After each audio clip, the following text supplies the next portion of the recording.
আসসালামু আলাইকুম সবাইকে। আমি ফাত্তাহ সায়েম, ঢাকা মেডিকেল কলেজের ৫ম বর্ষে অধ্যয়নরত আছি। আজকে এক্সিস মেডিকেল স্কুলের বিশেষ আয়োজন 45 মিনিটস রিভিউ প্যাথোলজির আজকের সেশনে সবাইকে স্বাগতম। আমাদের আলোচ্য টপিক হচ্ছে আজকের রেনাল এবং মেল জেনিটাল সিস্টেমের উপর। বরাবরের মতো ভাইয়া আজকেও চেষ্টা করব যে রিটেনে যে সকল কোয়েশ্চেন ফ্রিকোয়েন্টলি আসে, ভাইভাতে খুব বেশি যেগুলো ধরা হয় সেগুলোই তোমাদের সামনে তুলে ধরতে। এতে করে যারা আসন্ন থার্ড রোয়ে বসবে যেন তোমাদের প্রিপারেশন নিতে কিছুটা সুবিধা হয়, এটাই ভাই চেষ্টা করব। ঠিক আছে? আমি আশা করব যে তোমরা যেন শুরু থেকে শেষ পর্যন্ত খুব মনোযোগ দিয়ে শুনো। আচ্ছা, তো ভাই ক্লাস স্টার্ট করে একটু দেখে নিই তোমরা সবাই জয়েন করছো কিনা। আচ্ছা, আমার মনে হয় তোমরা সবাই জয়েন করছো, তাহলে আমি শুরু করি। ঠিক আছে? আচ্ছা, আজকে আমাদের ফার্স্ট কোয়েশ্চেনটা হচ্ছে রেনাল সিস্টেমের উপর আর কি, যে নেম সাম গ্লোমেরুলার ডিজিজ। কোয়েশ্চেনটা কি? যে নেম সাম গ্লোমেরুলার ডিজিজ অথবা what are the glomerular disease. আচ্ছা, তো গ্লোমেরুলার ডিজিজ সাধারণত কিছু আছে প্রাইমারি আর কিছু আছে systemic disease with glomerular involvement. তাহলে তিনটে টাইটেল, একটা হচ্ছে প্রাইমারি গ্লোমেরুলার ডিজিজ, দুই নাম্বারটা হচ্ছে systemic disease with glomerular involvement, তিন নাম্বারটা হচ্ছে হেরিডিটারি ডিজিজ। তাহলে প্রাইমারি গ্লোমেরুলার ডিজিজ কি কি?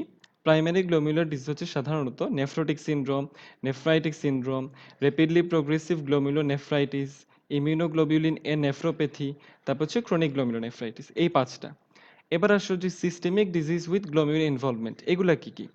কিছু ডিজিজ আছে নেফ্রোটিক সিনড্রোম প্রেজেন্ট করে, কিছু ডিজিজ আছে নেফ্রাইটিক সিনড্রোম নিয়ে প্রেজেন্ট করে। ঠিক আছে? আচ্ছা, তাহলে কোন কোন ডিজিজ নেফ্রোটিক সিনড্রোম নিয়ে প্রেজেন্ট করে? যেমন হচ্ছে ডায়াবেটিস মেলাইটাস, এসএলই, অ্যামাইলয়েডোসিস, এই তিনটা ডিজিজ হচ্ছে নেফ্রোটিক সিনড্রোমের ফিচার নিয়ে প্রেজেন্ট করে। আচ্ছা, কিছু ডিজিজ আছে নেফ্রাইটিক সিনড্রোম ফিচার নিয়ে প্রেজেন্ট করে, সেগুলো কি কি? একটা হচ্ছে গুডপাস্টিউর সিনড্রোম, তারপর হচ্ছে ওয়েগনাস গ্রানুলোমেটোসিস, মাইক্রোস্কোপিক পলিএনজাইটিস, তারপর হচ্ছে হেনক স্কনলেন পারপিউরা, এই চারটা। এছাড়া ব্যাকটেরিয়াল এন্ডোকার্টাইটিস, এটাও একটা সিস্টেমিক ডিজিজ যেটা গ্লোমেরুলার ইনভলভমেন্ট করে থাকে। আচ্ছা, এবার আসলে ভাইয়া বলছিলাম হেরিডিটারি ডিসঅর্ডার। হেরিডিটারি ডিসঅর্ডারে কি কি আছে? হেরিডিটারি ডিসঅর্ডার আছে ধরো এলপোর্ট ডিজিজ, তারপর হচ্ছে Fabry disease, thin basement membrane disease. তাহলে দেখো ভাইয়া কতগুলো গ্লোমেরুলার ডিজিজ বললাম, তাই না? এই সকল গ্লোমেরুলার ডিজিজগুলোর হলমার্ক কি আসলে? আমি যদি গ্লোমেরুলার ডিজিজে হলমার্ক বলি, অর্থাৎ যে কোনো গ্লোমেরুলার ডিজিজে এই জিনিসটা থাকবেই, সেটা হচ্ছে প্রোটিনিউরিয়া। ঠিক আছে? তাহলে হলমার্ক অফ গ্লোমেরুলার ডিজিজ কি? প্রোটিনিউরিয়া। আচ্ছা, যেহেতু আমি প্রোটিনিউরিয়া বলছি, তো ভাইয়া তো সিকোয়েন্সিয়ালি ডিসকাস করি। যেহেতু মানে আমি ভাই বলছিলাম যে ভাইবার টেবিলে কি হয়, তুমি একটা টপিক জিজ্ঞাসা মানে একটা টপিক তোমাকে স্যার কোয়েশ্চেন করবে, ওইরকম সিরিয়ালি মানে টপিক থেকে টপিকের পর যেতে থাকবে, বুঝছো? আচ্ছা, যেহেতু তুমি প্রোটিনিউরিয়া বলছো, তো স্যারের নেক্সট কোয়েশ্চেনই থাকবে যে what is proteinuria, tell some causes of proteinuria, এরকম আর কি। ঠিক আছে? আচ্ছা, তাহলে প্রোটিনিউরিয়া ডেফিনিশনটা কি? প্রোটিনিউরিয়া হচ্ছে যে presence of protein in urine which produces positive heat coagulation test or deep stick test. Presence of protein in urine which produces positive heat coagulation test or deep stick test is known as proteinuria. আচ্ছা, এটা আবার আরেকটা definition আছে, যেহেতু আমরা glomerular disease পড়তেছি, তো আরেকটা ডেফিনিশন হচ্ছে হোয়াট ইজ মেসিভ প্রোটিনিউরিয়া। এই যে প্রোটিনিউরিয়াটাই যদি 24 ঘন্টার মধ্যে 3.5 গ্রাম অথবা এর চেয়েও বেশি প্রোটিন ইউরিন দিয়ে বের হয়ে যায়, তাহলে সেটাকে আমরা বলবো হচ্ছে মেসিভ প্রোটিনিউরিয়া। ঠিক আছে? আচ্ছা, এবার আমরা প্রোটিনিউরিয়ার কিছু কজ শিখে নিই। কি কি কজ আছে প্রোটিনিউরিয়ার? আমরা তিনটা টাইটেলে ভাগ করব, প্রি রেনাল, তারপর হচ্ছে রেনাল, পোস্ট রেনাল। আমি যদি প্রি রেনাল কজ বলি তাহলে কনজেস্টিভ কার্ডিয়াক ফেইলিয়ার, যদি আমি রেনাল কজ বলি তাহলে ডায়াবেটিক নেফ্রোপ্যাথি, তারপর হচ্ছে টক্সিমিয়া অফ প্রেগনেন্সি, তারপর হচ্ছে nephrotic syndrome, nephritic syndrome, chronic glomerulonephritis, pyelonephritis, renal TB, stone, tumour. আচ্ছা, আর পোস্ট রেনাল কজ কি আছে? পোস্ট রেনাল কজের মধ্যে সাধারণত ইউরিনারি ট্র্যাক্ট ইনফেকশন বললেই চলবে। আচ্ছা, তাহলে আমরা প্রোটিনিউরিয়ার ডেফিনিশন কজ শিখে ফেললাম। আবার আমরা ফিরে আসি গ্লোমেরুলার ডিজিজে। তাহলে গ্লোমেরুলার ডিজিজ ভাইয়া তো নামগুলো বলছিলাম যে কি কি আছে গ্লোমেরুলার ডিজিজ। এবার আমরা একটা থেকে একটা ভেতরে যাব। এর আগে আমরা জেনে নিব যে ওভারঅল গ্লোমেরুলার ডিজিজের প্যাথোজেনেসিসটা কি, বা গ্লোমেরুলার ডিজিজ হওয়ার মেকানিজমটা কি। আচ্ছা, দেখা গেছে যে মানে মোস্ট অফ দ্য গ্লোমেরুলার ডিজিজের আন্ডারলাইং কজ হিসেবে থাকে হচ্ছে ইমিউন মেকানিজম। ভাই কি বললাম? যে মোস্ট অফ দ্য গ্লোমেরুলার ডিজিজের আন্ডারলাইং কজ হিসেবে থাকে হচ্ছে ইমিউন মেকানিজম। তো ইমিউন মেকানিজম আর তিনটা। একটা হচ্ছে কমপ্লিমেন্ট মিডিয়েটেড রেসপন্স, একটা হচ্ছে অ্যান্টিবডি মিডিয়েটেড রেসপন্স, আর একটা হচ্ছে সেল বডি মিডিয়েটেড রেসপন্স। আচ্ছা, তো ভাইয়া এখানে অ্যান্টিবডি মিডিয়েটেড রেসপন্সটা একটু আলোচনা করব। যেহেতু দেখবা আমরা যখন নেফ্রোটিক সিনড্রোম বা অন্যান্য ডিজিজ আলোচনা করব, তখন দেখবা যে অ্যান্টিবডির ব্যাপারটা বারবারই আসতেছে। ঠিক আছে? আচ্ছা, হুম, আচ্ছা ঠিক আছে। এই যে অ্যান্টিবডি মিডিয়েটেড রেসপন্সটা, এটা আবার কয়েকটা ভাগে ভাগ করব ভাইয়া। যেমন ফার্স্টেই বলবো যে antibody acting against antigen on glomerular basement membrane, অর্থাৎ এখানে গ্লোমেরুলার বেসমেন্ট মেমব্রেনের নিজস্ব অ্যান্টিজেনের উপর আক্রমণ করতেছে অ্যান্টিবডিটা। আচ্ছা, এই অ্যান্টিজেনটা হতে পারে গ্লোমেরুলার বেসমেন্ট মেমব্রেনের নিজস্ব, যেমন NC1 অ্যান্টিজেন, মেসেঞ্জার অ্যান্টিজেন। আবার হতে পারে কোনো ইমপ্লান্টেড অ্যান্টিজেন, যেমন এন্ডোজেনাস হিসেবে থাকতে পারে ডিএনএ, নিউক্লিয়ার প্রোটিন, তারপর হচ্ছে অ্যাগ্রিগেটেড কোনো স্ট্রাকচারস। আর এক্সোজেনাস হিসেবে থাকতে পারে হচ্ছে ধরো virus, bacteria, parasitic product, drugs. আচ্ছা, তাহলে প্রথমটা ভাই কি বললাম, যে antibody acting against antigen on glomerular basement membrane. এটা কিন্তু একটা টাইপ 2 হাইপারসেনসিটিভিটি রিঅ্যাকশন। সেই অ্যান্টিজেনটা হতে পারে গ্লোমেরুলার বেসমেন্ট মেমব্রেনের নিজস্ব, অথবা হতে পারে কোনো ইমপ্লান্টেড অ্যান্টিজেন। সেই ইমপ্লান্টেড অ্যান্টিজেন আবার দুই রকম, এন্ডোজেনাস, এক্সোজেনাস।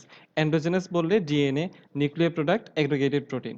আর এক্সোজেনাস বললে আমি কি কি বলবো, ভাইরাস, ব্যাকটেরিয়া, প্যারাসাইটিক প্রোডাক্ট আর ড্রাগস। আচ্ছা, ২ নাম্বার যে টাইটেল সেটা হচ্ছে antigen antibody complex in the deposited in glomerulus.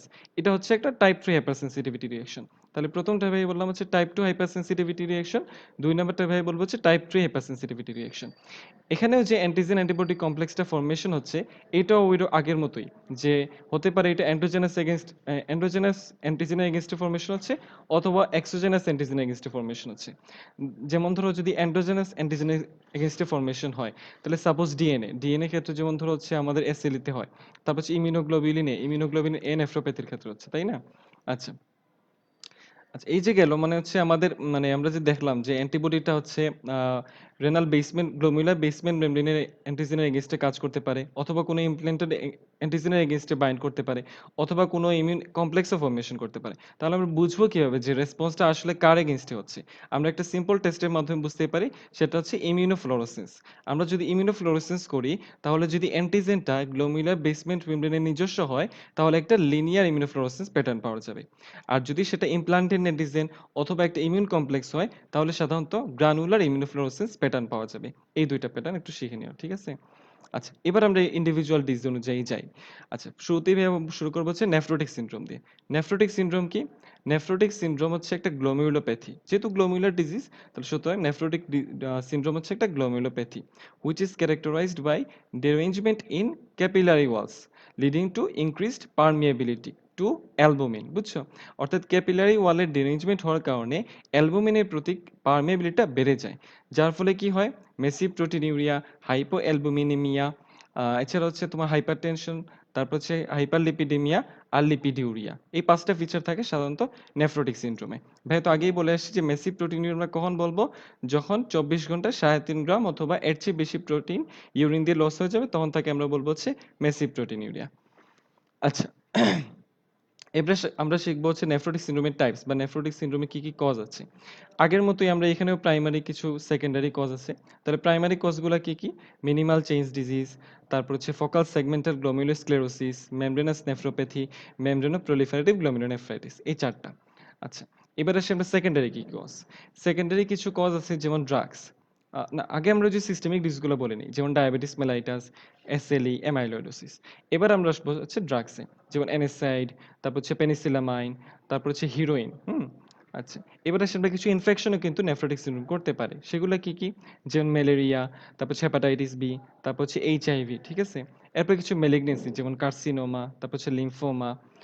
আরেকটা অ্যালার্জিক কজও নেফ্রোটিক সিনড্রোম করে থাকে, সেটা হচ্ছে অ্যালার্জিক বি স্টিং, ঠিক আছে? তাহলে ভাই যে কজগুলো বললাম, এগুলোই তোমরা একটু সিরিয়াল বাই সিরিয়াল মনে রেখো। আচ্ছা, তো এর মধ্যে আমরা নেফ্রোটিক সিনড্রোমের যে প্রাইমারি কজগুলো ছিল বা প্রাইমারি টাইপস গুলো ছিল, সেগুলো একটু হালকা মানে ডিসক্রাইব করব বা হালকা শিখে যাব, ঠিক আছে?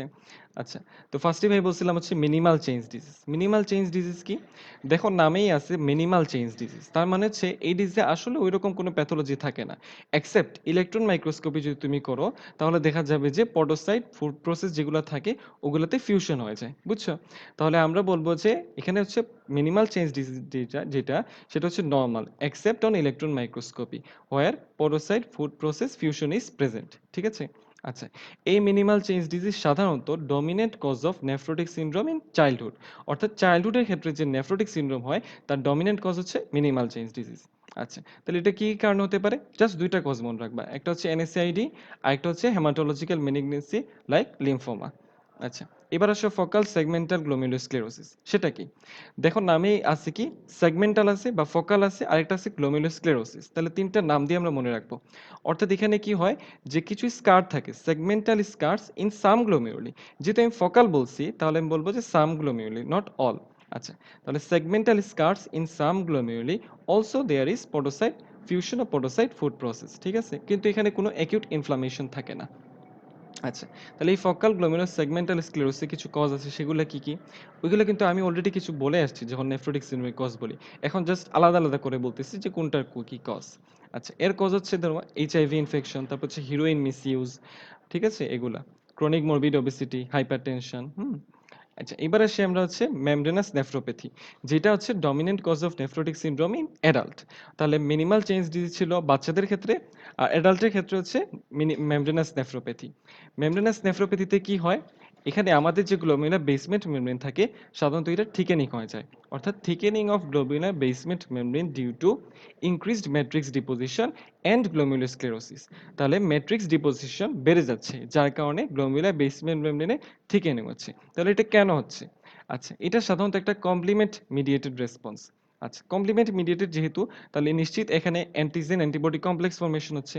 তাহলে এখানে অ্যান্টিজেনটা কি? অ্যান্টিজেনটা হচ্ছে আমাদের যে পডোসাইট একটা সারফেস অ্যান্টিজেন থাকে।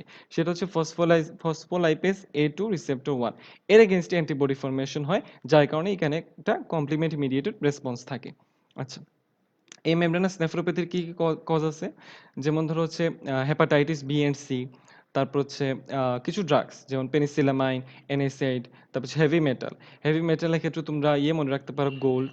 গোল্ড যেমন রিমাটয়েড আর্থ্রাইটিস ইউজ করা হয়, ঠিক আছে? আচ্ছা, এছাড়া তোমার হচ্ছে ম্যালিগন্যান্সি, তারপর হচ্ছে লুপাস, হ্যাঁ? আচ্ছা, এগুলো জানলেই হবে যে কিছু যেমন টাইপগুলো বললাম ভাইয়া, ঠিক আছে? এর মধ্যে মিনিমাল চেঞ্জ ডিজিজের আরেকটা নাম আছে সেটা হচ্ছে লাইপয়েড নেফ্রোসিস। এটা একটু মনে রাখো, হ্যাঁ? আচ্ছা, তাহলে আমাদের নেফ্রোটিক সিনড্রোমের ডেফিনিশন গেল, টাইপস গেল, টাইপসের হালকা পাতলা ডিসক্রিপশন গেল। এবার আসি আমরা হচ্ছে নেফ্রাইটিক সিনড্রোমে। নেফ্রাইটিক সিনড্রোম কি? নেফ্রাইটিক সিনড্রোম হচ্ছে এটাও একটা গ্লোমেরুলোপ্যাথি বা এটাও একটা গ্লোমেরুলার ডিজিজ। কিন্তু এখানে কি হয়? এখানে acute inflammation of the glomeruli present থাকে। যার কারণে সে ম্যানিফেস্ট করে হেমাচুরিয়া, তারপর হচ্ছে red cell casts in the urine, oliguria with azotaemia, proteinuria, mild to moderate hypertension. এখন এগুলা কেন হচ্ছে এগুলা একটু ভাই ব্যাখ্যা দিচ্ছি, তোমরা মনোযোগ দিয়ে শোনো। আচ্ছা, ফার্স্টেই বুঝতে হচ্ছে হেমাচুরিয়া। এই যে অ্যাকিউট গ্লোমেরুলোনেফ্রাইটিস বা নেফ্রাইটিক সিনড্রোম, এখানে কি হয়? গ্লোমেরুলার বেসমেন্ট মেমব্রেনে ড্যামেজ হয়। যেখানে এই গ্লোমেরুলার বেসমেন্ট মেমব্রেনে ড্যামেজ হবে সেখানে হেমাচুরিয়া প্রেজেন্ট থাকবে। আচ্ছা, ঠিক আছে। গ্লোমেরুলার বেসমেন্ট মেমব্রেনে যেহেতু ড্যামেজ হচ্ছে সুতরাং জিএফআর কমে যাবে। জিএফআর যদি কমে যায় তাহলে ইউরিন আউটপুট কমে যাবে, যেটাকে আমরা বলতেছি অলিগিউরিয়া, তাই না? আচ্ছা, যদি অলিগিউরিয়া হয় বা ইউরিন আউটপুট কমে যায় তাহলে কম্পেনসেটরি রেসপন্স হিসেবে কি হবে? সোডিয়াম এন্ড ওয়াটার রিটেনশন হবে। সোডিয়াম এন্ড ওয়াটার যদি ওয়াটার রিটেনশন হয় তাহলে ইডিমা ফর্মেশন হবে। আচ্ছা, সোডিয়াম এন্ড ওয়াটার রিটেনশন হলে কার্ডিয়াক আউটপুট বেড়ে যাবে যার কারণে হাইপারটেনশন ফর্মেশন হবে বা হাইপারটেনশন হবে। দেখো ভাই সিরিয়াল বাই সিরিয়াল কয়েকটা জিনিসে প্যাথোজেনিস বলছি, এভাবে মনে রেখো। আচ্ছা, তাহলে নেফ্রাইটিক সিনড্রোমে প্রোটিনিউরিয়ার কজ কি? আমাদের মনে রাখতে হবে যে গ্লোমেরুলার বেসমেন্ট মেমব্রেনের সাথেই কিন্তু পডোসাইট লাগানো থাকে। ভাইয়া যেভাবে বললাম যে যেখানে গ্লোমেরুলার বেসমেন্ট মেমব্রেনের ড্যামেজ হয় সেখানে হেমাচুরিয়া প্রেজেন্ট থাকে, আবার যেখানে পডোসাইটের ড্যামেজ থাকে সেখানে প্রোটিনিউরিয়া প্রেজেন্ট থাকে। আচ্ছা, তাহলে কেন পডোসাইটের ড্যামেজ হলে প্রোটিনিউরিয়া হচ্ছে? আচ্ছা, আমাদের পডোসাইটটা সাধারণত হচ্ছে নেগেটিভলি চার্জ। সো অ্যালবুমিন এর মধ্যে দিয়ে নরমালি ক্রস করতে পারে না। কারণ হচ্ছে অ্যালবুমিনও নেগেটিভলি চার্জড, আবার হচ্ছে পডোসাইটও নেগেটিভলি চার্জ। সো এদের মধ্যে একটা রিপালশন হয়। কিন্তু যখন পডোসাইটটা ড্যামেজড হয়ে যায় তখন আর রিপালশনটা করতে পারে না। তখন কিন্তু অ্যালবুমিন বের হয়ে আসে, বুঝছো? এর কারণেই প্রোটিনিউরিয়াটা হয়। আচ্ছা, তাহলে আমরা নেফ্রাইটিক সিনড্রোমের মোটামুটি ডেফিনিশনটা শিখলাম এবং কোনটা কি কারণে হচ্ছে এটাও শিখে গেলাম, হ্যাঁ? আচ্ছা, ঠিক আছে। এবার আমরা শিখব হচ্ছে নেফ্রাইটিক সিনড্রোমের টাইপস। নেফ্রাইটিক সিনড্রোম সাধারণত ২ প্রকার। একটা হচ্ছে অ্যাকিউট প্রলিফারেটিভ গ্লোমেরুলোনেফ্রাইটিস, আরেকটা হচ্ছে র‍্যাপিডলি প্রগ্রেসিভ অথবা ক্রিসেন্টিক গ্লোমেরুলোনেফ্রাইটিস। আচ্ছা, অ্যাকিউট প্রলিফারেটিভ আবার ২ ধরনের। একটা হচ্ছে পোস্ট স্ট্রেপ্টোকক্কাল, একটা হচ্ছে পোস্ট ইনফেকশাস। পোস্ট স্ট্রেপ্টোকক্কাল যেটা সেখানে কজেটিভ এজেন্ট হচ্ছে group A beta hemolytic streptococcus. আর পোস্ট ইনফেকশাস যেটা সেখানে পজিটিভ এজেন্ট আমরা ৩ টা ভাগে ভাগ করব। যেমন ব্যাকটেরিয়ার ক্ষেত্রে বলব হচ্ছে staphylococcus, pneumococcal pneumonia, meningococcal septicemia, ঠিক আছে? ভাইরাসের ক্ষেত্রে বলব হচ্ছে hepatitis B and C, HIV, তারপর হচ্ছে মাম্পস, ভেরিসেলা, ইনফেকশাস মনোনিউক্লিওসিস। প্যারাসাইটের ক্ষেত্রে বলব হচ্ছে ম্যালেরিয়া আর টক্সোপ্লাজমোসিস। আচ্ছা, এবার আসি আমরা র্যাপিডলি প্রোগ্রেসিভ গ্লোমেরুলোনেফ্রাইটিসের কি, কি কজ বা টাইপস আছে।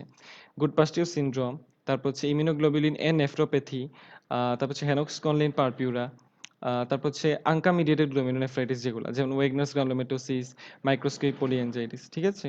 আচ্ছা, এগুলোই মোটামুটি শিখলে হবে যে নেফ্রাইটিক সিনড্রোমের টাইপস কি আছে। এবার আমরা শিখব হচ্ছে নেফ্রাইটিক সিনড্রোমের প্যাথোজেনেসিসটা কি। নেফ্রাইটিক সিনড্রোমে সাধারণত কজেটিভ এজেন্ট হিসেবে থাকে হচ্ছে group A beta haemolytic streptococcus pyogen. আচ্ছা, এটা এই ডিজিজের ক্ষেত্রে একটা হিস্ট্রি থাকে। সেই হিস্ট্রিটা কি? এখানে সাধারণত দেখা যায় যে কিছুদিন আগে সোর থ্রোটের একটা হিস্ট্রি থাকে অথবা একটা স্কিন ইনফেকশনের হিস্ট্রি থাকে। নেফ্রাইটিক সিনড্রোম কোন ধরনের ডিজিজ? Immunological mediated disease. তাহলে দেখো, ভাইয়া প্যাথোজেনেসিস বলার আগে ৩ টা লাইন বলছি। ফার্স্টে ভাইয়া বলছি কজেটিভ এজেন্ট কি? ২ নাম্বারে ভাইয়া বলছি যে এটাতে কি হিস্ট্রি থাকে? ৩ নাম্বারে ভাইয়া বলছি যে এটা কোন ধরনের ডিজিজ? Immunologically mediated disease. এবার আমরা শিখব হচ্ছে প্যাথোজেনেসিসটা। আচ্ছা, যেহেতু group A beta haemolytic streptococcus pyogenes এর এগেইনস্টে কি বলবো যে পায়োজেন্সটা হচ্ছে পজিটিভ এজেন্ট। সুতরাং এর যে এম প্রোটিন আছে এর এগেইনস্টে একটা অ্যান্টিবডি ফর্মেশন হয়। তো সুতরাং এখানেও অ্যান্টিজেন অ্যান্টিবডি কমপ্লেক্স ফর্মেশন হবে সার্কুলেশনে। এই অ্যান্টিজেন অ্যান্টিবডি কমপ্লেক্স যেটা, আচ্ছা, এই অ্যান্টিজেন অ্যান্টিবডি কমপ্লেক্স যেটা সেটা গ্লোমেরুলার বেসমেন্ট মেমব্রেনে ডিপোজিটেড হবে। যখনই গ্লোমেরুলার বেসমেন্ট মেমব্রেনে ডিপোজিটেড হয়ে গেল, তখনই কি হবে? কমপ্লিমেন্ট অ্যাক্টিভেশন হবে। অর্থাৎ টাইপ 3 হাইপারসেনসিটিভিটি রিঅ্যাকশন হবে। আচ্ছা, এর ফলে কিছু মানে কমপ্লিমেন্ট যখন অ্যাক্টিভেশন হয়ে যাবে, তখন কিছু আসবে আমাদের কেমোট্যাকটিক প্রোফাইলের মাধ্যমে, যেমন হচ্ছে আমাদের নিউট্রোফিল, ম্যাক্রোফেজ যেগুলা। আর ওদিকে ফরমেশন হবে হচ্ছে মেমব্রেন অ্যাটাক কমপ্লেক্স। এগুলোর মাধ্যমে আস্তে, আস্তে এপিথেলিয়াল, এন্ডোথেলিয়াল ড্যামেজ হবে। আস্তে, আস্তে নেফ্রাইটিক সিনড্রোম ডেভেলপ করবে।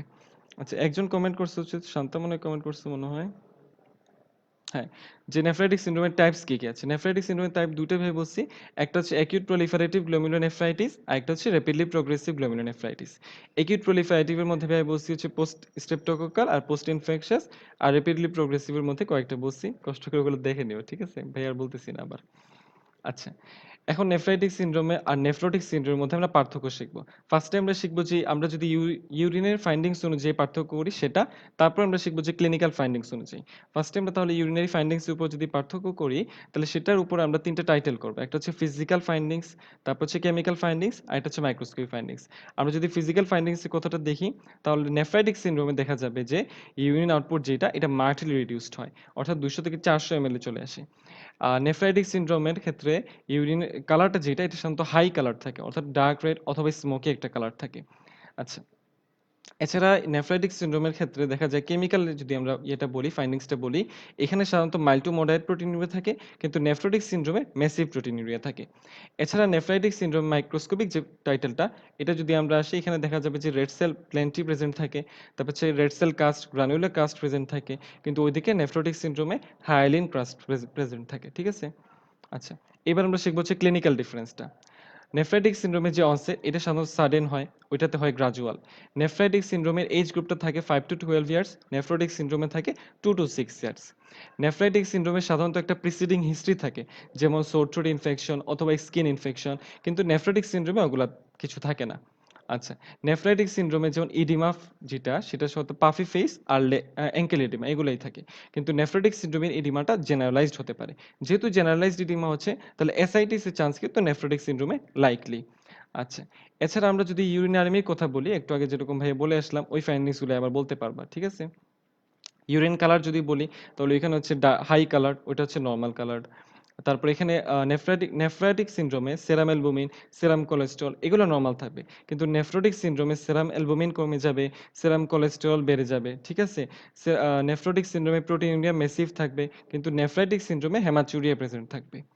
আচ্ছা, লাস্ট যেটা আমরা যদি রিকারেন্স এর কথা বলি, নেফ্রাইটিক সিনড্রোমে সাধারণত রিকারেন্স হয় না, কিন্তু নেফ্রোটিক সিনড্রোমে রিল্যাপস এন্ড রেমিশন এরকম একটা রিকারেন্স চলতে থাকে। হুম? তাহলে আমরা নেফ্রাইটিক সিনড্রোম, নেফ্রোটিক সিনড্রোমের ডিফারেন্সটা শিখে ফেললাম। হুম? আচ্ছা, একটা ডিজিজের কথা ভাই বলি নাই, কিন্তু অনেক সময় তোমাদের এটা নিয়ে অনেক আগ্রহ থাকে। ইমিউনোগ্লোবুলিন এন নেফ্রোপ্যাথিটা, ঠিক আছে? এই আইজিএ নেফ্রোপ্যাথিটা কি? এটা সাধারণত মাইল্ড গ্লোমেরুলোনেফ্রাইটিক প্রেজেন্টেশনের মধ্যে পড়ে, ঠিক আছে?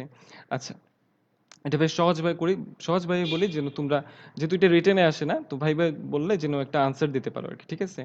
আচ্ছা, তোমরা তো সবাই জানো যে আমাদের ইমিউনোগ্লোবুলিনের ২ টা সাবটাইপ থাকে। একটা হচ্ছে A1 আরেকটা হচ্ছে A2।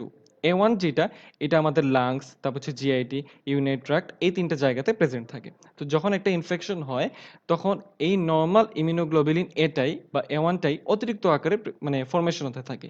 বডি এই নরমাল অতিরিক্ত ইমিউনোগ্লোবুলিন এটা কিন্তু বের করে দিতে পারে। আচ্ছা, ঠিক আছে, এটা আপাতত জানো। এবার জানি, আমরা এটাও জানি যে ইমিউনোগ্লোবুলিনের একটা যদি স্ট্রাকচার আমরা বলি, তো আমরা জানি যে এর মাঝখানে কি থাকে, একটা হিঞ্জ রিজিয়ন থাকে। এই হিঞ্জ রিজিয়নে single chain of amino acid থাকে। আচ্ছা, তো সিঙ্গেল চেইন অফ অ্যামিনো অ্যাসিডে যেটা থাকে হচ্ছে সেরিন আর হচ্ছে থ্রিওনিন। নরমালি এরা গ্লাইকোসাইলেটেড থাকে। কিন্তু যখন ইমিউনোগ্লোবুলিন এর নেফ্রোপ্যাথি ডেভেলপ করবে, তখন এই সেরিন আর থ্রিওনিনের সাধারণত ডিফেক্টিভ গ্লাইকোসাইলেশন হয়। ফলে আমাদের ইমিউনোগ্লোবুলিন এ যেটা, এটাও ডিফেক্টিভ হয়ে যায়। বুঝছো? আচ্ছা, তো এই যে ডিফেক্টিভ ইমিউনোগ্লোবুলিন এ, এটা কিন্তু বডি আর ডিগ্রেড করতে পারে না। যার কারণে এটার এগেইনস্টে একটা অ্যান্টিবডি ফর্মেশন হয়, সেটা হচ্ছে আইজিজি টাইপ। তো ইমিউনোগ্লোবুলিন জি আর ওই ডিফেক্টিভ ইমিউনোগ্লোবুলিন এ বাইন্ড করে আস্তে, আস্তে কমপ্লিমেন্ট অ্যাক্টিভেশন হয়। ঠিক আছে? কমপ্লিমেন্ট যখন অ্যাক্টিভেশন হবে, তো সেটা মানে সরি, আগে বলতে হবে যে অ্যান্টিজেন অ্যান্টিবডির যে কমপ্লেক্সটা ফর্মেশন হলো, সেটা ডিপোজিট হবে হচ্ছে মেসেনজিয়ামে। তো কমপ্লিমেন্ট অ্যাক্টিভেশন হবে মেসেনজিয়ামে। তো আমরা জানি হচ্ছে মেসেনজিয়ামের সাথেই গ্লোমেরুলার বেসমেন্ট মেমব্রেন আবার পটোসাইট লাগানো থাকে। তো ভাই আগেই বলছি যে গ্লোমেরুলার বেসমেন্ট মেমব্রেনে ড্যামেজ হলে হেমাচুরিয়া হয়, আবার প্রোটোসাইটে ড্যামেজ হলে প্রোটিনিউরিয়া হয়। সুতরাং ইমিউনোগ্লোবুলিন এর নেফ্রোপ্যাথিতেও এই ফিচারগুলো থাকবে। ঠিক আছে? আচ্ছা, আইজিএ নেফ্রোপ্যাথির সাথে আবার আরেকটা ডিজিজ চলে আসে, সেটা হচ্ছে হেনক্স স্কনলিন পারপিউরা। এটাও আইজিএ নেফ্রোপ্যাথিরই একটা টাইপ। এখানে কি হয় যে মানে হচ্ছে তোমার বিভিন্ন জায়গায় এই ইমিউনোগ্লোবুলিনটা ডিপোজিটেড হয় আরকি, বুঝছো? সেটা যদি মানে আমাদের যে অ্যান্টিজেন অ্যান্টিবডি কমপ্লেক্সটা, সেটা যদি ব্লাড ভেসেলে ডিপোজিটেড হয়, তাহলে ভাস্কুলাইটিস হবে, রেশ ডেভেলপ করবে। তো হেনক্স স্কনলিন পারপিউরা যেটা, সেখানে একটা ক্যারেক্টারিস্টিক পেটিকিয়াল রেশ থাকে বাটক্স আর লোয়ার এক্সট্রিমিটিতে। এছাড়া অ্যাবডোমিনাল পেইন থাকে, আর্থ্রালজিয়া থাকে, কিছু রেনাল সিম্পটমসও থাকে। হুম? আচ্ছা, মোটামুটি এগুলো আমাদের গ্লোমেরুলার ডিজিজ থেকে যা, যা পড়ার। কিছু টাইপস পড়বা, নেফ্রোটিক সিনড্রোমের কিছু টাইপসের মধ্যে ডিটেইলস পড়বা, নেফ্রাইটিক সিনড্রোমের প্যাথোজেনেসিসটা পড়বা ভালো মতো। আর আইজিএ নেফ্রোপ্যাথিটা একটু দেখে নিবা, ঠিক আছে? আচ্ছা, এবার আসি আমরা হচ্ছে টিউবুল ইন্টারস্টিশিয়াল ডিজিজে। এতক্ষণ ভাই বলতেছিলাম হচ্ছে গ্লোমেরুলার ডিজিজ, এখন ভাই বলবো হচ্ছে টিউবুল ইন্টারস্টিশিয়াল ডিজিজ। এখান থেকে আমরা আচ্ছা আমরা নাম পড়ে নিই যে টিউবুল ইন্টারস্টিশিয়াল ডিজিজ কি, কি আছে। ফার্স্টে আমরা বলবো হচ্ছে রেনাল টিউবুলার নেক্রোসিস বা অ্যাকিউট টিউবুলার নেক্রোসিস, তারপর হচ্ছে acute pyelonephritis, urinary tract infection, drug induced nephropathy, urate nephropathy আর নেফ্রোক্যালসিনোসিস। আচ্ছা, এরপরে আমরা শিখবো হচ্ছে অ্যাকিউট পাইলোনেফ্রাইটিসটা। তো টিউবুল ইন্টারস্টিশিয়াল নেফ্রাইটিসের মধ্যে অনেকগুলাই আছে। ২ টাই খুব ভালো মতো পড়বা, যে অ্যাকিউট পাইলোনেফ্রাইটিস বা পাইলোনেফ্রাইটিস, আরেকটা হচ্ছে ইউরিনারি ট্র্যাক্ট ইনফেকশন। আচ্ছা, পাইলোনেফ্রাইটিসটা কি? পাইলো নামেই দেখো আছে পাইলো। পাইলো মানে হচ্ছে পেলভিস।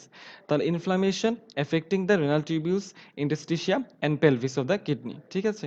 আচ্ছা, এটা কি সাধারণত খুবই কমন একটা ইনফেকশন।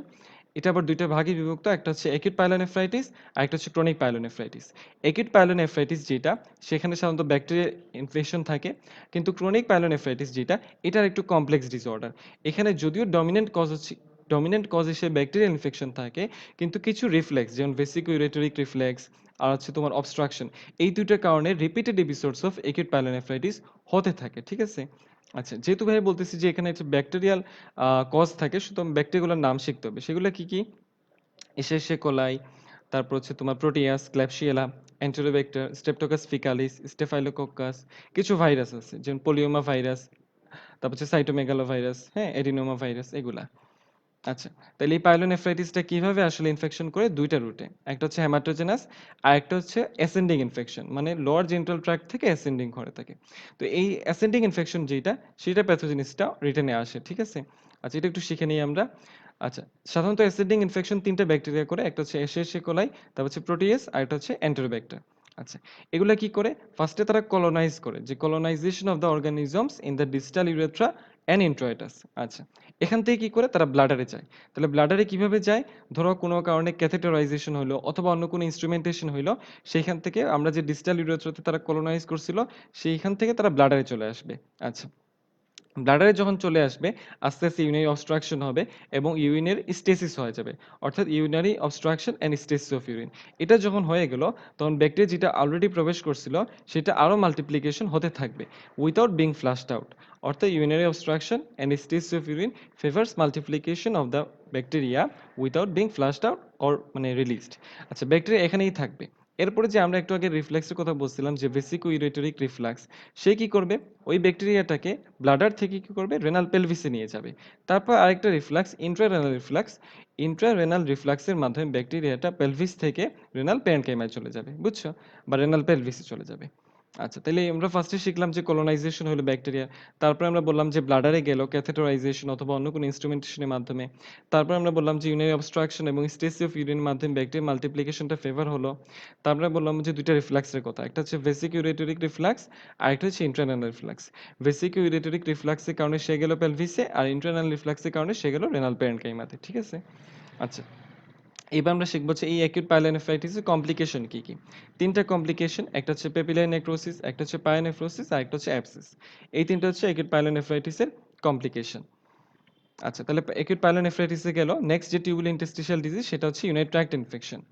ইউনিট ট্র্যাক্ট ইনফেকশনের সংজ্ঞাটা যদি আগে শিখি সেটা কি, ইনভেশন, তারপর হচ্ছে localization, invasion, colonization and multiplication of the organisms in the unit tract is known as unit tract infection. Invasion, colonization and multiplication, এটাকে আমরা কি বলবো, ইউনিট ট্র্যাক্ট ইনফেকশন। আচ্ছা, এটা সাধারণত আপার ইউটিআই আছে, আবার ল ইউটিআই আছে। আপার ইউটিআই যদি আমরা বলি তাহলে রেনাল প্যারেনকাইমা আর রেনাল পেলভিস বলবো, যেটাকে আমরা পাইলোনেফ্রাইটিসও বলতে পারি। আর ল ইউটিআই যদি আমি বলি তাহলে ব্লাডার অর্থাৎ সিস্টাইটিস বলতে পারি। আচ্ছা, তাহলে কিছু পজিটিভ অর্গানিজম জেনে নিই আমরা। কিছু সিরিয়াল মানে টাইটেল ভাবে শেখার দরকার নেই, কিছু কমন অর্গানিজম শিখলেই চলবে এখান থেকে। যেমন ইশেশিয়া কোলাই, তারপর হচ্ছে ক্ল্যাবশিয়েলা, তারপর হচ্ছে প্রোটিয়াস, সিডোমোনাস অ্যারুজিনোসা, তারপর হচ্ছে ক্যান্ডিডা, ঠিক আছে, একটু শিখলেই হবে। আচ্ছা, ইউনিট ট্র্যাক্ট ইনফেকশন সাধারণত ফিমেলে বেশি হয়ে থাকে, এটা তোমরা সবাই জানো। ভাইয়া তাও একটু বলে দিই। যেমন এখানে কি হয়, অ্যাবসেন্স অফ ব্যাকটেরিয়াল প্রোস্টেটাইডাল সিক্রেশন, ঠিক আছে। আমাদের প্রোস্টেটে তো একটা নরমালি ব্যাকটেরিসাইডাল সিক্রেশন থাকে, যেটা তো মেলে থাকে। তো ফিমেলে না থাকার দরুন এখানে একটা সমস্যা হয়। তারপর হচ্ছে শর্টার লেন্থ অফ ইউরেথ্রা, ফিমেলের ক্ষেত্রে ইউরেথ্রাল লেন্থটা শর্ট থাকে। তারপর হচ্ছে ক্লোজ প্রক্সিমিটি উইথ এনাস। তারপর হচ্ছে absence injury to urethra during sexual intercourse. এই চারটা কারণে সাধারণত ফিমেলের ক্ষেত্রে ইউরিনারি ট্র্যাক্ট ইনফেকশনটা খুব বেশি হয়ে থাকে। আচ্ছা, নেক্সট যে কোয়েশ্চেনটা পড়বো সেটা হচ্ছে অ্যাকিউট কিডনি ফেলিয়ার। তাহলে আমরা গ্লোমেরুলার ডিজিজ পড়ছি, টিউবুলার ইন্টারস্টিশিয়াল ডিজিজ পড়ছি। নেক্সট আমরা পড়বো হচ্ছে কিডনি ফেলিয়ার। কিডনি ফেলিয়ারটা ভাইয়া দুই ভাগে ভাগ করছে, একটা হচ্ছে অ্যাকিউট কিডনি ফেলিয়ার আর একটা হচ্ছে ক্রনিক কিডনি ফেলিয়ার। আচ্ছা, অ্যাকিউট কিডনি ফেলিয়ার ডেফিনিশনটা আগে শিখে নাও, যে sudden and usually reversible loss of kidney function which usually develops over days or weeks associated with reduction in urine volume.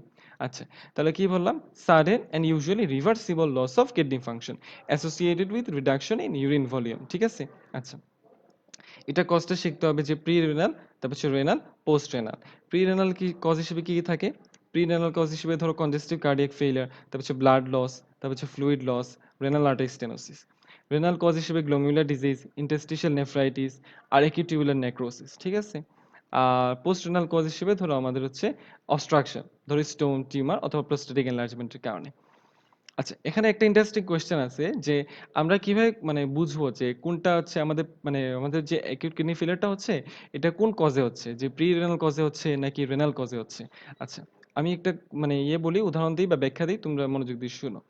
যদি প্রি রেনাল ফেলিয়ার হয়, সাপোজ আমাদের হচ্ছে কি যে ব্লাড লস হচ্ছে, ব্লাড লস হলে কি হয়, সিস্টেমিক হাইপোপারফিউশন হয়। তাহলে কি হয়, আমাদের রেনাল মানে কিডনিও তো কম ব্লাড পায়, তাই না। আচ্ছা, কিডনি কম ব্লাড পেলে কি হয়, জিএফআরটা কমে যায়। জিএফআর কমে গেলে কি হয়, একটা যে অ্যাক্সিস আছে রেনিন অ্যাঞ্জিওটেনসিন অ্যালডোস্টেরন সিস্টেম, ওইটা অ্যাক্টিভেটেড হয়। এর ফলে বেশি বেশি অ্যালডোস্টেরন রিলিজ হয়। তো অ্যালডোস্টেরনের কাজ কি, সোডিয়াম এবং ওয়াটার রিটেনশন করা। তাহলে যদি সোডিয়াম এবং ওয়াটার রিটেনশন হয়ে যায় তাহলে ইউরিনে সোডিয়ামটা কমে যাবে, তাই না। আচ্ছা, তাহলে প্রি রেনাল কজে দেখো কি হচ্ছে, ইউরিনে আমরা সোডিয়াম কম পাচ্ছি। এবার আসো রেনাল কজে। রেনাল কজে ভাই বলছিলাম হচ্ছে acute tubular necrosis.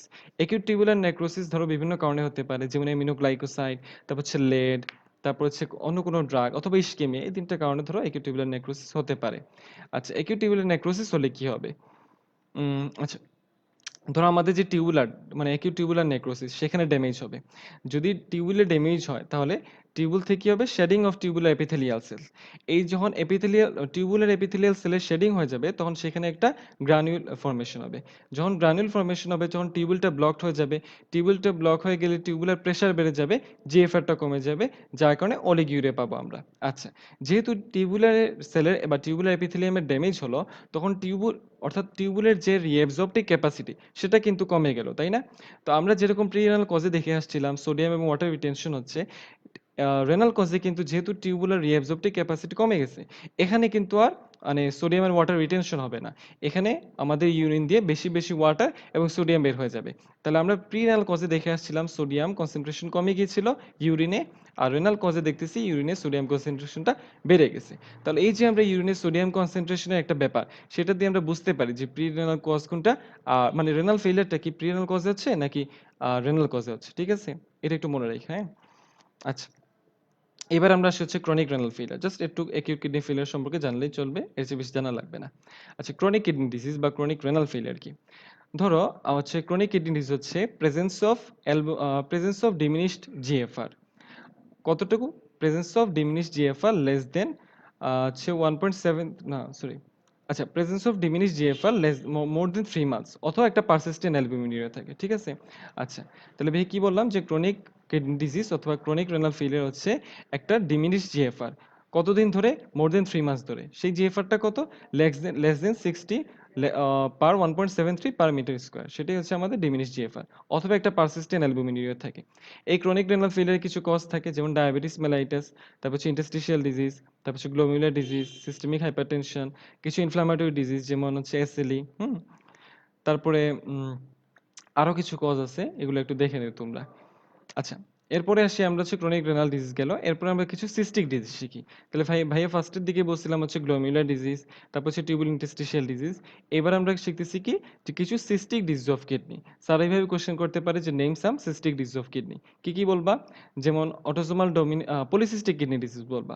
Polycystic kidney disease আবার অ্যাডাল্টের ক্ষেত্রে হলে অটোসোমাল ডমিনেন্ট, চিলড্রেনে হলে অটোসোমাল রিসেসিভ। এরপর বলবো হচ্ছে মেডুলারি সিস্টিক ডিজিজ। তারপর বলবো হচ্ছে মাল্টিসিস্টিক রেনাল ডিসপ্লাসিয়া। ৪ নম্বরে বলবো হচ্ছে অ্যাকুয়ার্ড রেনাল সিস্ট। ৫ নম্বরে বলবো হচ্ছে লোকালাইজড অথবা সিম্পল রেনাল সিস্ট। ঠিক আছে? আচ্ছা, পলিসিস্টিক কিডনি ডিজিজটা এটা হচ্ছে, যেহেতু আমরা ক্রনিক কিডনি ডিজিজের একটা কজ হিসেবে দেখে আসছিলাম পলিসিস্টিক কিডনি ডিজিজ, আবার এখানেও দেখতেছি পলিসিস্টিক কিডনি ডিজিজ, তো এটা সম্পর্কে একটু জেনে নিই। ঠিক আছে? ভাই ওইরকম থিওরিটিক্যাল কিছু বলবো না, যদি ভাইবা টেবিলে তোমাদের জিজ্ঞাসা করা হয় যেন কিছু একটা বলতে পারো, জাস্ট অতটুক নলেজ দিব। ঠিক আছে? আচ্ছা, আচ্ছা, একজন কোয়েশ্চেন করছে যে নেফ্রাইটিক সিনড্রোমে হাইপারটেনশন কেন হয়? এর কজটা হচ্ছে ভাই যেটা বলছিলাম, নেফ্রাইটিক সিনড্রোমে কি হচ্ছে যে গ্লোমেরুলার বেসমেন্ট মেমব্রেনের ড্যামেজ হওয়ার কারণে কি হচ্ছে, হেমাচুরিয়া হচ্ছে, বা গ্লোমেরুলার বেসমেন্ট মেমব্রেনে ড্যামেজ হওয়ার কারণে জিএফআরটা কমে যাচ্ছে। যখন জিএফআর কমে যায় তখন কি হয়, অলিগিউরিয়া হয়, অর্থাৎ ইউরিন আউটপুটটা কমে যায়, তাই তো?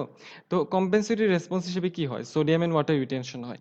যখন এই সোডিয়াম এন্ড ওয়াটার রিটেনশন হবে তখন ইডিমা ফর্মেশন হবে।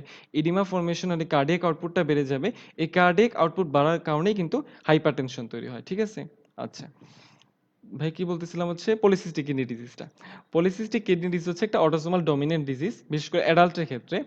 আমাদের সাধারণত ২ টা জিন থাকে, PKD1 আর একটা হচ্ছে PKD2। এই ২ টা জিনে যদি মিউটেশন ঘটে, সাধারণত PKD1 জিনে মিউটেশন হচ্ছে 85% ক্ষেত্রে এটাতেই মিউটেশন ঘটে। এই PKD1 জিন আর PKD2 জিন ২ টা প্রোটিন তৈরি করে। একটা হচ্ছে পলিসিস্টিন 1 আর একটা হচ্ছে পলিসিস্টিন 2। এই পলিসিস্টিন 1 আর পলিসিস্টিন 2 প্রোটিনের কাজ কি? আমাদের যে সিলিয়া আছে, তাই না? আমরা তো অনেক জায়গায় দেখছি আমাদের রেসপিরেটরি সিলিয়া আছে, তাই না? এই সিলিয়ার কাজ কি? সিলিয়ার কাজ হচ্ছে সিগন্যাল ট্রান্সডাকশন করা, তাই না? তো সিলিয়ার ওয়ালে সাধারণত ক্যালসিয়াম ঢুকতে পারে। সিলিয়ার ওয়াল দিয়ে ক্যালসিয়াম ঢুকতে পারে। এই ক্যালসিয়ামকে যখনই সিলিয়াতে ক্যালসিয়াম ঢুকে যাবে, তখন সিলিয়ার ওয়ালে সাধারণত এই পলিসিস্টিন প্রোটিন লাগানো থাকে। ঠিক আছে? আচ্ছা, যখনই সিলিয়াতে ক্যালসিয়াম ঢুকবে, তখন পলিসিস্টিন ক্যালসিয়ামকে সিগন্যাল পাঠাবে যে তুমি বেশি বেশি সেল প্রলিফারেশন কইরো না, বা আর সেল প্রলিফারেশন কইরো না। কিন্তু যদি এই পলিসিস্টিক কিডনি ডিজিজ হওয়াতে PKD1 জিন মানে 1 এ বা PKD1 2 তে যদি মিউটেশন ঘটে যায়, তাহলে আমাদের যে ২ টা প্রোটিন পলিসিস্টিন 1 আর পলিসিস্টিন 2, এই ২ টাও তো ডিফেক্টিভ হয়ে গেল। তখন কিন্তু এরা ক্যালসিয়ামকে আর সিগন্যাল পাঠাতে পারবে না। তখন কি করবে? বেশি বেশি সেল প্রলিফারেশন হতে থাকবে। এই যে বেশি বেশি সেল প্রলিফারেশন, সেটি আউটপকেটিং হিসেবে সিস্ট রূপে প্রেজেন্ট করবে, যেটা কি আমরা বলি হচ্ছে পলিসিস্টিক কিডনি ডিজিজ। ঠিক আছে? আচ্ছা ভাই, আবার একটু বলি, যেমন সিলিয়াটা ছিল, সিলিয়ার কাজ কি? সিগন্যাল ট্রান্সডাকশন করা। সিলিয়ার ওয়ালে থাকে হচ্ছে পলিসিস্টিন প্রোটিন। পলিসিস্টিন প্রোটিন কে তৈরি করতেছে? PKD1 আর PKD2 জিন। আচ্ছা, এই ২ টা জিনে যদি মিউটেশন হয়, তাহলে পলিসিস্টিন প্রোটিনটা ডিফেক্টিভ। পলিসিস্টিন প্রোটিনের কাজ কি ছিল? সিলিয়াতে যে ক্যালসিয়াম ঢুকে তাকে সিগন্যাল পাঠানো যে তুমি বেশি বেশি সেল প্রলিফারেশন কইরো না। কিন্তু সে যদি ডিফেক্টিভ হয়ে যায়, তাহলে সে আর ক্যালসিয়ামকে সিগন্যালটা দিতে পারে না। তখন ক্যালসিয়াম বেশি বেশি সেল প্রলিফারেশন করায়, সেটাই আউটপকেটিং মানে সিস্ট হিসেবে প্রেজেন্ট করে, ঠিক আছে? এটাকে আমরা বলি হচ্ছে পলিসিস্টিক কিডনি ডিজিজ। সেটা তো কিডনিতে ভাই বললাম। এটা লিভারে হলে হেপাটিক সিস্ট হিসেবে প্রেজেন্ট করতে পারে বা ব্রেইনে হলে বেরি অ্যানিউরিজম রূপে প্রেজেন্ট করতে পারে, ঠিক আছে? এছাড়া মাইট্রাল রিগারজিটেশন, এওরটিক রিগারজিটেশনও কিন্তু পলিসিস্টিক মানে ডিজিজের কারণে হতে পারে। হুম? আচ্ছা। এটা গেল আমাদের সিস্টিক ডিজিজ। এরপরে আমরা আসবো হচ্ছে কি, কি কিডনি টিউমার আছে। আমরা ফার্স্টে ক্লাসিফিকেশনটা শিখে নিব, তারপরে একটা টিউমারের ডিটেইলস জানবো। সময় আছে, সমস্যা নেই। টিউমারের যদি আমরা ফার্স্টে বিনাইন আর ম্যালিগন্যান্ট বলবো। বিনাইনে বলবো হচ্ছে আমরা রেনাল প্যাপিলারি এডিনোমা, তারপর হচ্ছে অ্যানজিওমায়োলাইপোমা, তারপর হচ্ছে অঙ্কোসাইটোমা। আর আমরা ম্যালিগন্যান্টের মধ্যে বলবো হচ্ছে রেনাল সেল কার্সিনোমা অথবা এডিনোকার্সিনোমা। এটা আবার কয়েকটা ভাগ আছে, যেমন ক্লিয়ার সেল, প্যাপিলারি, ক্রোমোফোব, তারপর হচ্ছে এক্সপেলিভেন্ট ট্রান্সলোকেশন, তারপরটা হচ্ছে কালেক্টিং ডাক্ট বেলিনি কার্সিনোমা, ঠিক আছে? আচ্ছা। এছাড়াও আছে তোমার উইমস টিউমার অথবা নেফ্রোব্লাস্টোমা। আরেকটা হচ্ছে ইউরেথেলিয়াল কার্সিনোমা অথবা রেনাল পেলভিস। ঠিক আছে? আচ্ছা, গেল। এবার আসি আমরা রেনাল সেল কার্সিনোমা। এটা একটু ডিটেইলস শিখতে হবে যেহেতু এটা written a question. Renal cell কার্সিনোমাটা সাধারণত 6 টু 7th ডিকেইডে হয়, মেইলে প্রিডমিনেন্স থাকে। তাহলে ফার্স্টে দুইটা লাইন কি? 6 টু 7th ডিকেইডে হয়, মেইলে প্রিডমিনেন্স। কি, কি কজেটিভ ফ্যাক্টর আছে? Tobacco, obesity, hypertension, oestrogen exposure, heavy metal, asbestos, petroleum. ৭ টা রিস্ক ফ্যাক্টর। কোন, কোন ডিজিজের সাথে অ্যাসোসিয়েশন থাকে? Chronic kidney disease, end stage renal disease, cystic disease. আচ্ছা, এন্ড স্টেজ রেনাল ডিজিজ যখন আসছে এটা একটু ভাই বলে নিই। সিকেডি বা ক্রনিক রেনাল ফেইলিউর যখন ভাই বলছিলাম তখন জিএফআর এর মাত্রাটা কত বলছিলাম? যে লেস দেন 60 পার 1.73 পার মিটার স্কয়ার। অর্থাৎ লেস দেন 60 বা 60 হলে হচ্ছে বলতেছি আমরা ক্রনিক যে রেনাল ফেইলিউর। আর এন্ড স্টেজ রেনাল ডিজিজ কখন বলবো? যখন জিএফআরটা 5 এর কমে যাবে। 5 থেকে কমে যাবে। সেটাকে আমরা বলবো হচ্ছে এন্ড স্টেজ রেনাল ডিজিজ। আচ্ছা, আমরা ফিরে আসি রেনাল সেল কার্সিনোমাতে। রেনাল সেল কার্সিনোমার টাইপ কি, কি আছে? ক্লিয়ার সেল রেনাল কার্সিনোমা, তারপর হচ্ছে পেপিলারি, তারপর হচ্ছে ক্রোমোফোব, এক্সপি11 ট্রান্সলোকেশন, তারপর হচ্ছে কালেক্টিং ডাক্ট ও বেলিনি কার্সিনোমা। আচ্ছা, এই রেনাল সেল কার্সিনোমা কি, কি ক্লিনিক্যাল ফিচার আছে? কস্টোভার্টিব্রাল অ্যাঙ্গেল পেইন, পালপেবল রেনাল মাস, তারপর হচ্ছে তোমার হচ্ছে কিছু ফিচার থাকে যেমন হচ্ছে পলিসাইথেমিয়া, হাইপারটেনশন, তারপর হচ্ছে হাইপারক্যালসিমিয়া, কুশিং সিনড্রোম। ঠিক আছে? এই রেনাল সেল কার্সিনোমাটা সাধারণত কিছু, কিছু জায়গায় মেটাস্টেসিস করতে পারে। যেমন লাংস, বোনস, লিম্ফ নোডস এগুলাতে। হুম? আচ্ছা, দেখো ভাই কিভাবে ভাগ করছি। ফার্স্ট আমি বলছি যে কাদের হয় 6 টু 7th ডিকেড মেল প্রিডমিনেন্স। তারপরে ভাই বলছি যে রিস্ক ফ্যাক্টর কি কি। তারপরে ভাই বলছি যে কোন কোন ডিজিজের সাথে অ্যাসোসিয়েশন থাকে। তারপরে আমি টাইপস বলছি, তারপরে ক্লিনিক্যাল ফিচার্স বলছি। তো যদি শর্ট নোট আসে এইভাবে পয়েন্ট করে করে লিখে দিও, তাহলে বেশি বেশি মার্কস পাবা। আচ্ছা, নেক্সট যে আমরা কোয়েশ্চেনটা শিখবো সেটা হচ্ছে মানে একটা তো গেল রেনাল সেল কার্সিনোমা, সেটা হচ্ছে অ্যাডাল্টের ক্ষেত্রে কমন। তাহলে আরেকটা টিউমার বলা চিলড্রেনের ক্ষেত্রে কমন, সেটা হচ্ছে উইমস টিউমার বা নেফ্রোব্লাস্টোমা। জাস্ট নাম শিখলেই হবে। উইমস টিউমারের সাথে সাধারণত 3টা সিনড্রোম অ্যাসোসিয়েটেড থাকে। কেউ কষ্ট করে এগুলো শিখতে যায় না। ঠিক আছে? এগুলো ধরে টরে না। সময় নষ্ট, এনার্জি লস সবকিছুই। আচ্ছা, এরপর আমরা শিখব হচ্ছে রেনাল স্টোন কি, কি আছে। রেনাল স্টোন সাধারণত 4 ধরনের। একটা হচ্ছে ক্যালসিয়াম অক্সালেটিন ফসফেট স্টোন, তারপর হচ্ছে ম্যাগনেসিয়াম অ্যামোনিয়াম ফসফেট অথবা স্ট্রুভাইট বা স্ট্রেগহর্ন ক্যালকুলি। তারপর হচ্ছে তোমার কি জানি হচ্ছে সিস্টিন স্টোনস, ঠিক আছে? ইউরিক অ্যাসিড স্টোন, এই 4 টা। আচ্ছা, এর মধ্যে ম্যাগনেসিয়াম অ্যামোনিয়াম সবচেয়ে কমন হচ্ছে ক্যালসিয়াম অক্সালেট এবং ফসফেট স্টোন, ঠিক আছে? কিন্তু ম্যাগনেসিয়াম অ্যামোনিয়াম ফসফেট যে বা ট্রিপল ফসফেট যেটা বা স্টেগহর্ন ক্যালকুলি বা স্ট্রুভাইট স্টোন, সেটা একটু আমরা প্যাথোজেনেসিস শিখে নেই। আচ্ছা, এই স্টোনটা সাধারণত যে সকল ব্যাকটেরিয়া ইউরিয়া স্প্লিট করতে পারে ওই সকল ব্যাকটেরিয়া ইনফেকশনের কারণে হয়ে থাকে। যেমন ধরো প্রোটিয়াস। প্রোটিয়াস কি করলো? ইউরিয়াকে স্প্লিট করলো। কিসে তৈরি করলো? অ্যামোনিয়াতে তৈরি করলো। ফলে একটা অ্যালকালাইন ইউরিন তৈরি হবে। এই অ্যালকালাইন ইউরিন হওয়ার কারণে যে ম্যাগনেসিয়াম অ্যামোনিয়াম ফসফেট বা ট্রিপল ফসফেট যেটা, সেটা বেশি বেশি প্রিসিপিটেট হবে। আচ্ছা, এছাড়া তাহলে কেন এখানে লার্জ স্টোন ফর্মেশন হচ্ছে? কারণ হচ্ছে এখানে ইউরিয়াটা অনেক বেশি বের হয়ে যায়। যেহেতু অনেক বেশি ইউরিয়া বের হয়ে যাচ্ছে, সুতরাং স্টোনটা অনেক বড় সাইজের হবে। তো এখানে যে এই কারণে এটাকে আমরা বলেছি স্টেগহর্ন ক্যালকুলি। সাধারণত রেনাল পেলভিসে অনেক জায়গা জুড়ে এই স্টেগহর্ন ক্যালকুলিটা থাকে। ঠিক আছে? আচ্ছা, এরপরে আমরা শিখছি হচ্ছে ইউরিক অ্যাসিড স্টোন। সেটা কোথায় পাওয়া যায়? সেটা সাধারণত গাউটের পেশেন্টের ক্ষেত্রে পাওয়া যায়। আচ্ছা, আরেকটা আমরা পড়ছিলাম সিস্টিক স্টোনস, ঠিক আছে? বা সিস্টিন স্টোনস। আচ্ছা, এগুলো রেনাল স্টোন। এবার আসি আমরা ব্লাডারে। ব্লাডারের ক্ষেত্রে জাস্ট আমরা একটা কোয়েশ্চেনই পড়বো যে ব্লাডার টিউমার কি, কি আছে। ফার্স্টে আমরা পড়বো হচ্ছে ইউরেথেলিয়াল বা ট্রানজিশনাল সেল কার্সিনোমা। এর মধ্যে আছে এক্সোফাইট পেপিলোমা, তারপর হচ্ছে ইনভার্টেড পেপিলোমা, ঠিক আছে? তারপর হচ্ছে স্কোয়ামাস সেল কার্সিনোমা, তারপর হচ্ছে অ্যাডিনোকার্সিনোমা, মিক্সড কার্সিনোমা, তারপর হচ্ছে তোমার লিম্ফোমা, ঠিক আছে? আচ্ছা, এই যে ব্লাডার সেল টিউমার হচ্ছে সেগুলো কিছু রিস্ক ফ্যাক্টর আছে। সেগুলো কি, কি? যেমন একটা হচ্ছে স্মোকিং। তারপর হচ্ছে যদি কারো অনেকদিন ধরে হচ্ছে ইন্ডাস্ট্রিয়াল অ্যামাইনের হিস্ট্রি থাকে বা অ্যামাইনের সংস্পর্শে থাকে। তারপর হচ্ছে শিস্টোসোমা হেমাটোবিয়াম ইনফেকশন থাকলে। 4 নাম্বার হচ্ছে যদি কেউ অনেকদিন ধরে অ্যানালজেসিক ইউজ করে। 5 নাম্বার হচ্ছে যদি কেউ অনেকদিন ধরে সাইক্লোফসফামাইড ড্রাগ নিয়ে থাকে। 6 নাম্বার হচ্ছে যদি কারো রেডিয়েশনের প্রায়র এক্সপোজার থাকে। ঠিক আছে? তাহলে 6টা রিস্ক ফ্যাক্টর হচ্ছে ব্লাডার টিউমারের ক্ষেত্রে। আচ্ছা, মোটামুটি এগুলাই হচ্ছে আমাদের রেনাল সিস্টেম থেকে। ভাই খুব সংক্ষেপে বলছি যেন ২ টা সিস্টেম শেষ করতে পারি আরকি। কিন্তু তাও মানে ভাইয়া যেগুলা বলছি তোমরা যদি এগুলাই ফলো করো, দেখবা যে ভাইবা ইনশাআল্লাহ আর কোনো কিছু বাদ যাবে না টপিক আরকি। হুম? আচ্ছা, এবার আমরা আসবো হচ্ছে মেল জেনিটাল সিস্টেম থেকে। খুবই ছোট একটা সিস্টেম, পড়তে বেশি সময় লাগে না। কয়েকটা পেইড কোয়েশ্চেন আছে, সেগুলো পড়লেই হয়ে যায়। আচ্ছা, ফার্স্ট কোয়েশ্চেনটা কি তাহলে মেল জেনিটাল সিস্টেম থেকে? সেটা হচ্ছে যে হোয়াট আর দ্য টেস্টিকুলার টিউমারস? ঠিক আছে? আচ্ছা, তো আমরা কয়েকটা ভাগে ভাগ করব। ফার্স্টে আমরা বলব হচ্ছে germ cell tumour. Germ cell tumour কি, কি আছে? যেমন হচ্ছে মানে সেমিনোমেটাস টিউমার আর নন সেমিনোমেটাস টিউমার। সেমিনোমেটাস টিউমারের মধ্যে হচ্ছে সেমিনোমা, স্পারমাটোসাইটিক সেমিনোমা। আর হচ্ছে নন সেমিনোমেটাস টিউমারের মধ্যে এমব্রায়োনাল কার্সিনোমা, তারপর হচ্ছে কোরিও কার্সিনোমা, ইয়কসেক টিউমার, টেরাটোমা। এগুলোর মধ্যে আবার মিক্সচার আছে, ঠিক আছে? আচ্ছা, এছাড়া কি আছে? জার্ম সেল টিউমার বাদে হচ্ছে সেক্স কোড স্ট্রোমাল টিউমার। এর মধ্যে আবার ২ টা, যেমন লিডিক সেল টিউমার আর সার্টোরি সেল টিউমার। এরপরে ৩ নাম্বার টাইপটা হচ্ছে গোনাডোব্লাস্টোমা আর লাস্টেরটা হচ্ছে টেস্টিকুলার লিম্ফোমা। এই যে ৪ টা টাইপ, এগুলো হচ্ছে আমাদের টেস্টিকুলার টিউমারের মানে আরকি ক্লাসিফিকেশন। তো টেস্টিকুলার টিউমারে কিছু টিউমার মার্কার আছে, সেগুলা কি, কি? সাধারণত ৩ টে মার্কার থাকে। একটা হচ্ছে আলফা ফিটোপ্রোটিন, তারপর হচ্ছে বিটা ইসিজি, আরেকটা হচ্ছে আমাদের ল্যাকটেট ডিহাইড্রোজিনেজ বা এলডিএইচ। এই ৩ টা টিউমার মার্কার থাকে হচ্ছে আমাদের টেস্টিকুলার টিউমারের জন্য, ঠিক আছে? আচ্ছা, এরপরে আমরা একটা কোয়েশ্চেন পড়ব হচ্ছে টেস্টিকুলার টিউমারের ভেতরে যাওয়ার আগে ক্রিপ্টোরকিডিজম। ক্রিপ্টোরকিডিজমটা কি? দেখা যায় যে আমাদের যে টেস্টিসটা, এটা সাধারণত ইন্ট্রা অ্যাবডোমিনাল অর্গান, তাই না? নরমালি যখন আমরা ইয়েতে থাকি আরকি। আচ্ছা, তো এই ইন্ট্রা অ্যাবডোমিনাল টেস্টিসটা যখন মানে ডিসেন্ড করতে ফেইল করে, অর্থাৎ partial or complete failure of the intra abdominal testis to descend, তখন কি হয়? আমাদের টেস্টিকুলারটা ডিসফাংশন হয়ে যায় এবং তখন টেস্টিকুলার কার্সিনোমা হওয়ার একটা ইনক্রিজ ঝুঁকি বেড়ে যায়, বুঝছো? আচ্ছা, তাহলে partial or complete failure of the intra abdominal testis to descend makes the testis dysfunction. আচ্ছা, এর ফলে কি হয়? টেস্টিকুলার কার্সিনোমা হওয়ার ঝুঁকিটা অনেক গুণ বেড়ে যায়, ঠিক আছে? আচ্ছা, এছাড়াও স্টেরিলিটি অথবা ইনগুইনাল হার্নিয়া, এগুলো হওয়ারও ঝুঁকি থাকে। আচ্ছা, ক্রিপ্টোরকিডিজমে কিছু হিস্টোলজিক্যাল ফাইন্ডিংস আছে, ওগুলো আমরা একটু শিখে নেই। বেশিরভাগ ক্ষেত্রে ক্রিপ্টোরকিডিজমটা ইউনিল্যাটারাল, তবে 25% ক্ষেত্রে এটা বাইল্যাটারাল হতে পারে।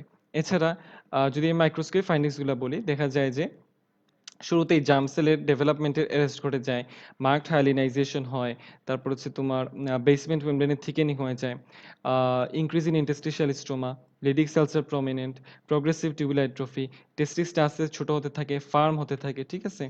এগুলো সাধারণত ক্রিপ্টোরকিডিজম থেকে পড়লেই হবে। এটা কিভাবে ট্রিটমেন্ট করতে পারি বা কারেক্ট করতে পারি? অর্থোপেক্সির মাধ্যমে, হ্যাঁ? আচ্ছা, গেল ক্রিপ্টোরকিডিজম। এবার আসি আমরা টেস্টিকুলার টিউমার থেকে ২ টা টিউমার পড়বো। একটা হচ্ছে সেমিনোমা, আরেকটা হচ্ছে টেরাটোমা। সেমিনোমাটা কি? সেমিনোমাটা হচ্ছে most common germ cell tumour of testis. এইটা অ্যানালগ কি? এটা হচ্ছে অ্যানালোগাস টু ওভারিয়ান ডিসজার্মিনোমা। এটা কখন পিক ইনসিডেন্ট হয়? যখন আমাদের 3rd ডিকেডেও, সাধারণত 3rd ডিকেডে এটা পিক ইনসিডেন্স থাকে। এটা almost never occur in infants, অর্থাৎ অলমোস্ট কখনোই ইনফ্যান্টও হয় না। কখনো বললে ভুল হবে যে almost never occur in infants. আচ্ছা, এটা ক্লিনিক্যাল ফিচারটা থাকে সাধারণত পেইনলেস এনলার্জমেন্ট অফ দি টেস্টিস, ঠিক আছে? আচ্ছা, সেমিনোমার সাথে সাধারণত এইচসিজি বারের একটা অ্যাসোসিয়েশন থাকে। সেমিনোমা সাধারণত হাইলি রেডিও সেনসিটিভ থাকে, সো ইজি টু কিওর। সেমিনোমা ৩ টাইপের, একটা হচ্ছে ক্লাসিক ও টিপিক্যাল সেমিনোমা, তারপর হচ্ছে অ্যাটিপিক্যাল সেমিনোমা, আরেকটা হচ্ছে স্পারমাটোসাইটিক সেমিনোমা। সেমিনোমার মরফোলজিক ফাইন্ডিংসটা পরীক্ষায় আসে, এটা শিখে নেব একটু। আচ্ছা, কিছু আমরা মানে ম্যাক্রোস্কোপিক ফাইন্ডিংস বা গ্রস ফাইন্ডিংস বলবো, কিছু আমরা মাইক্রোস্কোপিক ফাইন্ডিংস বলবো। আচ্ছা, সেমিনোমা যদি পরীক্ষায় এরকম আসে যে write the morphologic findings of সেমিনোমা। সেমিনোমা যদি এরকম বলে, তাহলে কিন্তু সাধারণত ক্লাসিক অথবা টিপিক্যাল সেমিনোমাটাই বুঝায়। তো তোমরা যদি শুধু এটা লিখো তাহলেও কোনো সমস্যা নেই। মানে বাকি ২ টার ফাইন্ডিংস তো ওইভাবে লেখা লাগে না। আচ্ছা, তো ক্লাসিক সেমিনোমার ক্ষেত্রে যদি আমরা গ্রস ফাইন্ডিংসটা বলি, তাহলে এখানে দেখা যায় যে টেস্টিসটা নরমালি যে সাইজ থেকে এর চেয়ে ১০ গুণ বেশি এনলার্জড হয়। এখানে সাধারণত হোমোজেনাস গ্রে হোয়াইট লোবিউলেটেড কাট সারফেস থাকে, devoid of haemorrhage or necrosis, ঠিক আছে? আচ্ছা, মোর দেন 50% ক্ষেত্রে হোল টেস্টিস রিপ্লেসড হয়ে যায়। হুম? এছাড়া এখানে টিউনিক্যাল বুজিনে যেটা, এটাতে পেনেট্রেট করে না। নরমালি সেমিনোমাটা লোকালাইজ থাকে, টেস্টিসেই লোকালাইজ থাকে। এটা সাধারণত একটা মানে ভালো প্রগনোস্টিক মার্কার আরকি, বুঝছো? আচ্ছা, এবার আসি আমরা মাইক্রোস্কোপ ফাইন্ডিংসে। মাইক্রোস্কোপ ফাইন্ডিংসে ফার্স্টে ভাই বলবো হচ্ছে made up of sheets of uniformly cells, ঠিক আছে? অর্থাৎ এখানে ইউনিফর্ম শিটস অফ সেলস থাকে, divided by poorly demarcated lobules, হ্যাঁ? আচ্ছা, এছাড়া এখানে যে সেমিনোমাটা, যে সেলটা, ক্লাসিক সেমিনোমা সেল হচ্ছে লার্জ রাউন্ড টু পলিহেড্রাল, ঠিক আছে? With clear boundaries. এখানে যে সাইটোপ্লাজমটা থাকে, এটা সাধারণত ক্লিয়ার এবং ওয়াটারি থাকে। হুম? একটা নিউক্লিয়াস থাকে যেখানে প্রমিনেন্ট নিউক্লিওলাই থাকতে পারে। মোটামুটি কয়েকটা ফাইন্ডিংস বলে মাইক্রোস্কোপিক্যালি এনাফ। আচ্ছা, এবার আসলে টেরাটোমা। টেরাটোমা কি? টেরাটোমা হচ্ছে group of complex testicular tumour made up of, মানে এখানে যে সেলুলার এবং অর্গানয়েড এলিমেন্টস থাকে এরা সাধারণত রেমিনিসেন্ট করে হচ্ছে আমাদের ওই যে এমব্রায়োনিক স্টেম সেলগুলো ছিল, আমরা ৩ টা লেয়ার পড়ে আসছিলাম, ওগুলোর ফিচার ধারণ করে থাকে। এই টেরাটোমাটা অলমোস্ট ফ্রিকোয়েন্টলি ম্যালিগন্যান্টই হয়। কয়েকটা টাইপ আছে যেমন ইমেচিউর টেরাটোমা, ম্যাচিউর টেরাটোমা, তারপর হচ্ছে teratoma with malignant potential. Mature teratoma যেটা মানে মেল জেনিটাল সিস্টেমের ক্ষেত্রে এটা সাধারণত ম্যালিগন্যান্ট হয়, কিন্তু ওভারিয়ান ম্যাচিউর টেরাটোমা যেটা এটা আবার বিনাইন হয়ে থাকে, বুঝছো? এটা একটু পার্থক্যটা দেখে নিও। আচ্ছা, আমি যদি সেমিনোমা টেরাটোমার পার্থক্যটা বলি, তাহলে দেখা গেছে যে আমি যেরকম ভাবে বলে আসছিলাম যে সেমিনোমা হচ্ছে মানে লোকালাইজড টু দ্য টেস্টিস, তাই না? এই লোকালাইজড টু দ্য টেস্টিস এর কারণে এখানে মানে প্রগনোস্টিক মার্কারটা ভালো। আবার সেমিনোমা তো রেডিও সেনসিটিভ, শুধু ইজি টু কিওর। আবার টেরাটোমা কিন্তু ওদিকে রেডিও সেনসিটিভ না। এছাড়া সেমিনোমা সাধারণত লিম্ফ নোড দিয়ে মেটাস্টেসাইজ করে, টেরাটোমা সাধারণত এরকম লিম্ফ নোড দিয়ে মেটাস্টেসাইজ করে না। সেমিনোমার ক্ষেত্রে হেমাটোজেনাস ডিসেমিনেশন যেটা, এটা সাধারণত অনেক লেটে আসে। টেরাটোমার ক্ষেত্রে এটা অনেক আগেই চলে আসে। মোটামুটি এরকম জানলেই হবে। টেরাটোমার একটা মরফোলজিক ফাইন্ডিংসটা অনেক সময় আসে, এটা একটু তোমরা দেখে নিও, ঠিক আছে? ওইটার ভাই বলতেছি না। আচ্ছা, এরপর যে নেক্সট কোয়েশ্চেনটা থাকবে বা নেক্সট টপিকটা সেটা হচ্ছে প্রস্টেট নিয়ে। প্রস্টেট থেকে যদি একটা ডিজিজ পড়তে চাও বা একটা ডিজিজ পরীক্ষায় আসে সেটা হচ্ছে বিনাইন প্রোস্টেটিক হাইপারপ্লাসিয়া বা বিনাইন এনলার্জমেন্ট অফ প্রস্টেট। আচ্ছা, বিপিএইচটা কি? বিপিএইচ হচ্ছে একটা মোস্ট মোস্ট কমন একটা ডিজিজ পুরুষের ক্ষেত্রে। যখন বিশেষ করে বয়সটা 50-এর উপরে চলে যাবে তখন এটা খুব কমন হয়ে যায়, ঠিক আছে? আসলে এটা কি? এটা হচ্ছে nodular hyperplasia of the stromal and epithelial components of prostate. এটা কি করে? ইউরিনারি অবস্ট্রাকশন করতে পারে। আচ্ছা, আচ্ছা, বিনাইন প্রোস্টেটিক হাইপারপ্লাসিয়ার প্যাথোজেনেসিসটা কি আসলে? প্যাথোজেনেসিস যদি আমি একটা কথা বলি তাহলে হচ্ছে ইম্পেয়ারমেন্ট অফ, কি বলবো? Impairment of sell death. আচ্ছা, ইম্পেয়ারমেন্ট অফ সেল ডেথ এবং ইনক্রিজড সেল প্রলিফারেশন আরকি, ঠিক আছে? আচ্ছা, নরমালি ক্ষেত্রে দেখা যায় কি যে আমরা যদি বলি যে আমাদের প্রোস্টেটে একটা কি বলবো যে অ্যান্ড্রোজেনটা থাকে বা মেইন অ্যান্ড্রোজেন যেটা সেটা হচ্ছে ডিহাইড্রো অ্যান্ড্রোস্টেরন। আর সেটা কোথা থেকে আসে? এটা সাধারণত টেস্টোস্টেরনে কনভার্সনের ফলে আসে। কোন এনজাইমের কারণে হয়? টাইপ 2 5 আলফা রিডাক্টাসের কারণে। এই যে ডাইহাইড্রো অ্যান্ড্রোস্টেরন যেটা ভেবে বললাম, বা ডাইহাইড্রো টেস্টোস্টেরন যেটা, এটা কি করে? এটা হচ্ছে একটা নিউক্লিয়ার অ্যান্ড্রোজেন রিসেপ্টর ওইটার সাথে বাইন্ড করে, ফলে অ্যান্ড্রোজেনিক যে ট্রান্সক্রিপশন ফ্যাক্টর সেগুলা বা অ্যান্ড্রোজেনিক যে গ্রোথ ফ্যাক্টরগুলা সেগুলা ট্রান্সক্রিপশন হতে থাকে। ফলে বেশি বেশি গ্রোথ হয়, ফলে আস্তে আস্তে প্রোস্টেটিক হাইপারপ্লাসিয়া হতে থাকে। যখনই প্রোস্টেটটা হাইপারপ্লাসিয়া হয়ে যাবে তখন বেশি বেশি স্মুথ মাসল কন্ট্রাকশন হবে, ফলে ইউরিনারি ব্লাডারটা অবস্ট্রাক্টেড হয়ে যাবে। যদি ইউরিনারি ব্লাডারটা অবস্ট্রাক্টেড হয়ে যায় তাহলে ইউরিনারি আউটফ্লোটা ভালো হবে না। ইউরিনারি আউটফ্লো যদি ভালো না হয় তাহলে ব্লাডারটা হাইপারট্রফি হয়ে গেল, ইউরিনারি রিটেনশন হয়ে গেল, ঠিক আছে? আচ্ছা, পরীক্ষায় আরেকটা কোয়েশ্চেন আসে যে বিনাইন প্রোস্টেটিক হাইপারপ্লাসিয়ার সাথে প্রোস্টেটিক কার্সিনোমার পার্থক্যটা কোথায়? আমরা তো নরমালি কি চিন্তা করি যে যদি এটা তো বিনাইন তাহলে গ্ল্যান্ডটা হয়তো স্মলার থাকবে। কিন্তু উল্টা এখানে। বিনাইন প্রোস্টেটিক হাইপারপ্লাসিয়ার ক্ষেত্রে গ্ল্যান্ডটা সাধারণত লার্জার থাকে। আর প্রোস্টেটিক কার্সিনোমার ক্ষেত্রে গ্ল্যান্ডটা স্মলার থাকে। ঠিক আছে? এছাড়া আমরা যদি আরেকটা মেইন পার্থক্য বলি, বিনাইন প্রোস্টেটিক হাইপারপ্লাসিয়াতে পেপিলারি ফোল্ডিং বা নরমাল ব্রাঞ্চিং যে প্যাটার্ন ওটা বজায় থাকে। কিন্তু প্রোস্টেটিক কার্সিনোমার ক্ষেত্রে ওই যে পেপিলারি ফোল্ডিং এটা সাধারণত থাকে না। এখানে মোর ক্রাউডিং একটা প্যাটার্ন থাকে। তার প্রোস্টেট স্পেসিফিক অ্যান্টিজেন যেটা, এটা সাধারণত ম্যালিগন্যান্ট বা প্রোস্টেটিক কার্সিনোমাতে খুব বেশি বেড়ে যায়। এছাড়া বোনি মেটাস্টাসিসও কিন্তু প্রোস্টেটিক কার্সিনোমাতে হয়, বিপিএইচ এ হয় না। আচ্ছা, একটু আগে যেভাবে কথাটা বলে আসছিলাম প্রোস্টেট স্পেসিফিক অ্যান্টিজেন, সেটা কি? প্রোস্টেটিক স্পেসিফিক অ্যান্টিজেন যেটা, এটা সাধারণত প্রোস্টেটিক এপিথেলিয়াল সেলেরই একটা কম্পোনেন্ট। এটা যদি আমি প্রোস্টেটিক কার্সিনোমার ক্ষেত্রে ইম্পোর্টেন্সটা বলছি, কিন্তু আসলে এটা হচ্ছে অর্গান স্পেসিফিক, মানে ডিজিজ স্পেসিফিক না।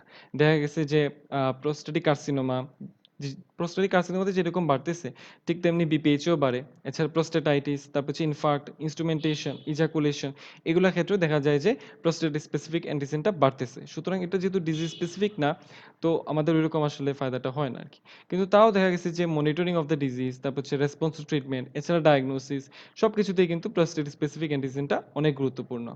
দেখা গেছে যে প্রোস্টেট স্পেসিফিক অ্যান্টিজেন যদি 100 ন্যানোগ্রাম পার এমএল এর বেশি থাকে তাহলে অলমোস্ট সার্টেন যে তার প্রোস্টেটিক কার্সিনোমাটা আছে। ঠিক আছে? প্রোস্টেট স্পেসিফিক অ্যান্টিজেনের নরমাল ভ্যালুটা হচ্ছে লেস দেন 4 ন্যানোগ্রাম পার এমএল। ঠিক আছে? এটা একটু জেনে নিও। আচ্ছা, তো আমরা মোটামুটি আমরা শেষের দিকে চলে আসছি। ভাই একটু দেখে নিই আর কিছু বাদ দিছি কিনা।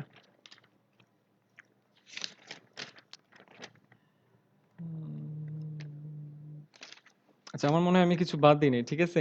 তোমাদের যদি কারো কোনো কোয়েশ্চেন থাকে তাহলে কমেন্ট বক্সে জানাও। ভাই চেষ্টা করব আনসার দিতে। আজকে এটুকুই থাকুক। তোমরা সবাই সুস্থ থাকো, ভালো থাকো। নেক্সট দিন আরেকটা টপিক নিয়ে দেখা হবে। আজকে এতটুকুই। ঠিক আছে? আল্লাহ হাফেজ। আসসালামু আলাইকুম সবাইকে।